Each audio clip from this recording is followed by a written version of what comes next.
Hi, everybody. Josiah Gilliam here, Executive Director at Pump, here with another Community Partner Highlight. And we are thrilled to have Karla Boos with us from Quantum Theater. Founded Quantum Theater, is still with Quantum Theater, to talk about that, her journey this season of life, upcoming shows, etc. So we're going to have a conversation, and we'll link up in the show notes all the stuff we're talking about. But Karla, thank you so much for being here. My pleasure. So, Karla, for those that don't know you, how do you introduce yourself? Who are you? I'm artistic director of Quantum Theater, which, as you said, is 36 years old. I founded the company. We are known for the fact that we are environmental. That means that we make the productions in places that aren't theaters, very amazing and sometimes outlandish places. And it is part of our inclination to experiment with our art form. We make all kinds of plays, classic plays, contemporary plays, international plays, original work, some unusual opera. That has been our history, as we are always exploring things that we haven't done before in places that we haven't been before. So 36 years, what a journey. Can you tell us a little bit about the beginning of it? What was Pittsburgh like in those times, and what inspired you to start this sort of theater company? Well, I'm sure I'm not alone in being about my age, which is retirement age, and looking back on a great enabling that I was the beneficiary of. And I really think that Pittsburgh in the 90s had a lot of energy, a lot of excellent leadership. Um, Pittsburgh was still in a time of transformation and still is today. You would be the first to say so, I think. Yes. But it was a very collectively energetic time of a wide need to transform, to leverage our assets. Hmm.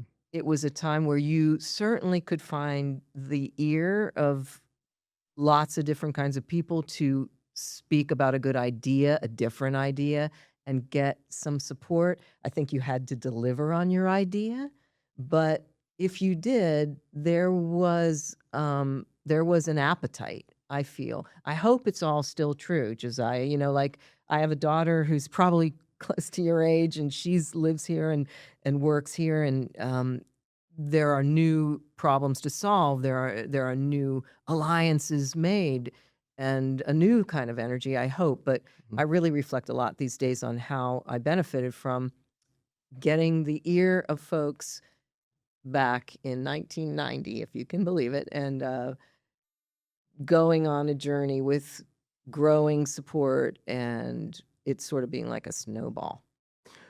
Over 36 years, you've put on so many different shows, plays, as you mentioned as well. I'm sure it's impossible to pick favorites, but give us a sense of some of the locations, looking Yeah. back, that stand out to you in your mind and heart.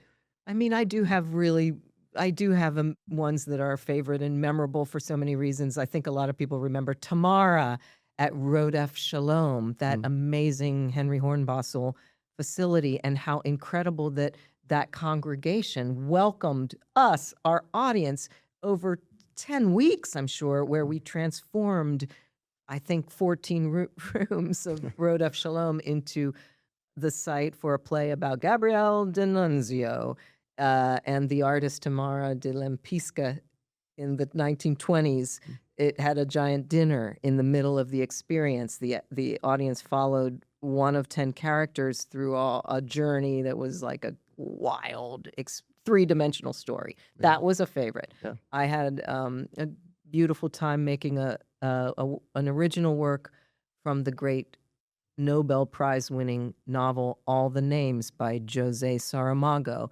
with the great Barbara Luderowski, Joe Siemens, Sartya Pickett, Cindy Lamaro. These were the artists, Narelle Sissons, who worked with me to turn that novel into an experience of theater in what is now the extension of the Children's Museum on the north side, the original Allegheny, City of Allegheny Carnegie Library. Yeah. Mm. Um, I I treasure my now third experience at the Carey Furnace, um, Trinity Cathedral downtown for a original piece called Chatterton that was part of the Festival of Firsts of the Cultural Trust. Mm. Just lots and lots. There were lots of gritty ones in formerly industrial spaces. One in what was then the Gage Building, directed by Jed Harris, that was Heiner Muller's The Task. There are many favorites. It's wonderful. Why this format of theater? Why not a building that you just kind of work with consistently? Oh boy. I mean, in our experimentations, the building itself seemed like an obstacle. It seemed like I don't want everybody to know where they're going to go and what it's going to look like, what relationship the audience has to the performers, Mm. because that is defined by architecture. That all was really needed to go for me. It's so wonderful. So this summer we have the Tempest. You mentioned third time back at Carrie Furness's. Folks will probably remember Hamlet was the most recent time. This is in a different part of the footprint. Tell us a little bit about it. Yeah, they've all been in different parts of the vast campus of the Carrie Blast Furnaces National Historic Landmark, which is what it is. Yeah. King Lear was the first one we did, and it was in two different places. The audience moved between Act 1 and Act 2 quite a bit, moved like a quarter-mile walk. And Hamlet really leaned into the iconic structure, the industrial structure. It loomed over Hamlet in a way that was very cool. Yes. We've gone around the back side of the furnace. Those folks who know the Tempest know that it's on an island, that Prospero has been exiled, in a sense, to this island. He's been exiled from Naples and Milan, and he's landed on a very mysterious island. And it's full of nature, and it's full of mysterious nature and the powers that we don't quite understand. And so I really wanted to be nature focused. And if you go around the back of the structure, you really feel how much that mill is now in a relationship with nature. There's nothing around it, which is to the credit of our region and and Rivers of Steel, which curates and conserves the structure. Right, that they keep nature a little bit from destroying the structure, but they have allowed it and to kind of reclaim its territory. Yes. The river's right there. Yes. And all kinds of wildlife and green space. So we have a lot of that, but the Carrie Furnace never goes away, rest assured. And we've added quite a bit to it for our set. Really exciting. So we'll make sure it's linked up for folks that can learn more. I want to zoom out a little bit and ask you about the theater scene in Pittsburgh. You're someone that, as I've heard you say, you see everything. What are your thoughts, especially in this moment in your career, about the scene in our city and region? Well, it's impossible to not acknowledge what's happened recently. You know, that three important companies raised their hand and said, we are in terrible danger of going under: City Theater, the Pittsburgh Public Theater, and CLO. And City Theater happily, they considered a merger, as everybody knows this story, and City Theater has decided to go it alone and has, I think, been producing very successfully. So hopefully they're on a path toward solvency and sustainability, and the public and CLO will merge, is what we hear. And there's just a lot of pain right now. Our entire industry is in pain. We are an ecosystem. Every part of it is necessary to the other parts. So quantum theater can't exist without a thriving, multidimensional theater scene. And we're all very anxious to see what will transpire. Yes. So, that's what I have to say first. Sure. I could say more, though. Yeah. I could say that I see energy. I do see as much as I can. I want to know that there are young artists who are, as I once was, able to mount something, able to make their voice heard. I hope those voices are distinct and unique, and I find they are. I'm supporting things and seeing a lot of youthful energy, and I believe that we're a community that has a big appetite for performing arts, and that that appetite will be served, Mm. right? If the biggest institutions cannot find a way to engage the community, others will. Mm. Sure. Relatedly, we recently saw Hedwig that City put on down at the Fair Magnificent. Cabaret. Yeah. And the run was extended to your point about how well they've been doing and putting on plays. I remember speaking with you after the show, and you said it was great art. You were very enthusiastic about it. What about we engage with a lot of young people. Maybe they haven't gone to theater before. What it is about the art form that you think is so important, and how would you how would you encourage people to engage with it if they're not familiar?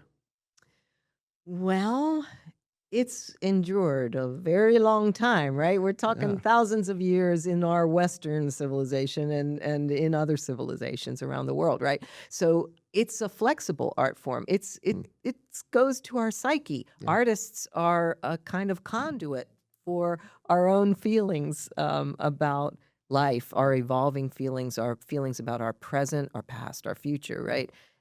We are interpreters of the human story, Mm. and so, we got to believe that it's for everybody. And not everything is for everybody. And we have great variety here. We have things that are much more spontaneous and of the moment. And I think that if I were to try to advise a young person, I would say that's the scene you want to maybe be a part of. Mm. But along the way, you might want to try something at a larger institution, Hedwig being a very good example, because can't you imagine that story speaking to young people? Sure. Right? And yet it's downtown Yeah. in a cultural palace, Yes. the cabaret space of the Cultural Trust. It's the work, though, of our contemporary city theater Mhm. brought into that space. But again, it's an established company that you might not think is for you, but one visit to Hedwig, and I think you'd think differently, right? Yes. So you need to get out of your comfort zone, just like I need to get out of my comfort zone. And I do, because I'm so often delighted by what happens. I wish things didn't have to be quite so expensive. Hmm. Many things are. But many companies have ways to mitigate that cost for younger people and people who have obstacles to paying.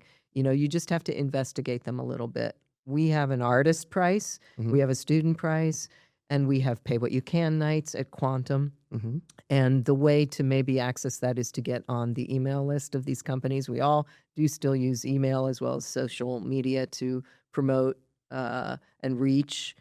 The poster doesn't do it. We used to have good arts news weeklies that were a Yeah. good source. WISA is a good source, I think, for arts and culture programming. Um, so you have to investigate, but it's worth it and you will be rewarded. Very good. What about theater in the internationally? You mentioned that it's an ecosystem. There's been a lot of pain recently. What gives you hope? What's your sense of how theater is going abroad? Well, I am interested in theater internationally, and I find great work that, even at my age, blows my mind, and I've never seen anything like it. Of course, there's a lot of talk that the problems of, for example, our Pittsburgh Public Theater, City Theater, CLO, are national problems. Mm. The American regional theater scene has suffered similar pain post-COVID. Mhm. But I went to the Under the Radar Festival in New York last winter and saw the work of Mario Benucci for the second time, an Albanian theater director who's 28 years old, whose work blows my mind. It's physical, it's gripping physical storytelling Mm. that it transcends culture, I feel, and is so immediate. There is great work being made by artists in spite of, or maybe even related to, the problems and the condition of our global world. Final question here. Quantum Theater, what is your hope for the future of the theater company, from here? It's something that you have established 36 years, poured your heart and soul and time into. If you had your wish, what would you like to see from here?